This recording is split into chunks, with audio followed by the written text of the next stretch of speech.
So today we've got some news regarding RWBY, and it's not good news, although this is pretty much to be expected given what's going on, but apparently RWBY Volume 1 through Volume 9 has been removed from Crunchyroll.com.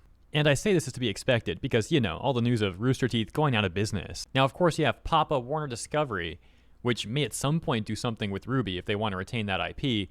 But as it stands now, it looks like the negotiations, contracts, licensing, whatever the case may be with Crunchyroll and RT and Warner Discovery regarding RWBY, it's just fallen through. There is also, of course, another hypothetical we could talk about briefly. Hypothetically, even if Rooster Teeth was still around, there's a chance that Crunchyroll would still not want to renew the license for RWBY if it wasn't profitable enough.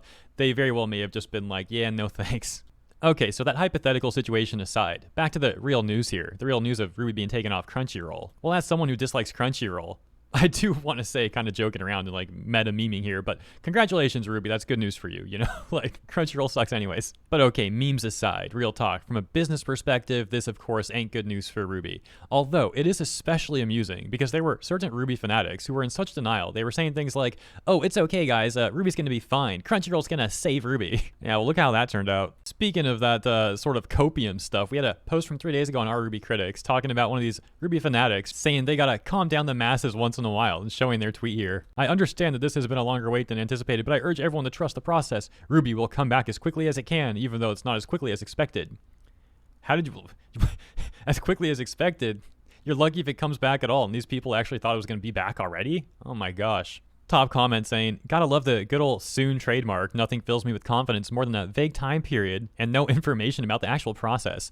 And for the record, if anyone's confused here, RWBY Critics is like one of the only subreddits regarding RWBY where you can actually criticize the show and not get harassed and banned for it. All right, now pause, because this actually gets even more hilarious. You take a look at the time frame going on here. That copium tweet was made on June 26th.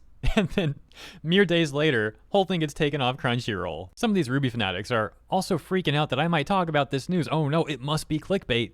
How dare Hero talk about the news that Crunchyroll is removing RWBY. Now in closing, while I absolutely think that RWBY deteriorated over the years, like it got worse over the years, I have no issue with anyone that still likes it and or wants it to come back. It's just simply rather amusing seeing the massive copium from some of these people and how they're like gaslighting each other. And it certainly doesn't help their case that a lot of those same sort of people were the same sorts who also made the RWBY fandom more toxic, which ended up hurting the show in a different way, but that's a discussion we've already had. So a little bit of fandom stuff here at the end and the news itself at the beginning. As always, thanks for tuning in. That is the segment. Let me know what you think about this stuff in the comments, and if you enjoyed my brief coverage, consider liking and or subscribing. I appreciate you, and I'll see you in the next one.